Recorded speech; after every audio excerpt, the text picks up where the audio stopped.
માથું દુખે છે, તાવ આવે છે, લઈને તાવની પેરાસિટામોલ લઈ લો. શરીર દુખે છે, લઈને ડાયક્લોફિનેક લઈ લો. પેટમાં દુખે છે, લઈને મેફ્ટાલ સ્પાસ લઈ લો. આ વિડીયો જોવાવાળા તમે બધાએ ક્યારેક ને ક્યારેક આ ભૂલ કરેલી જ છે.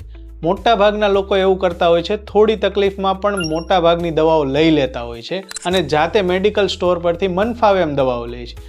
આના લીધેથી તમને શું થશે? તમારી આવી કન્ટિન્યુઅસ આદતથી તમારા શરીરમાં B12 અને D3 નામના વિટામિનનું શોષણ અટકી જશે, જેથી ઉત્તરોત્તર તમારા સ્નાયુ અને હાડકાં નબળા પડતા જશે. હાડકાનો અમુક ઘસારો શરૂ થઈ જશે. સર્ટેન એજ પર પહોંચતા તમે બુઢાપા જેવું ફીલ કરશો. ચામડીનું જે કોલાજન લેવલ છે એ પણ ઘટી જશે. વિટામિન્સ ન મળવાના કારણે તમારા શરીરમાં જાતની પ્રોબ્લેમ શરૂ થવા માંડશે અને શરીરના વિવિધ ભાગોમાં દુખાવા શરૂ થવા માંડશે.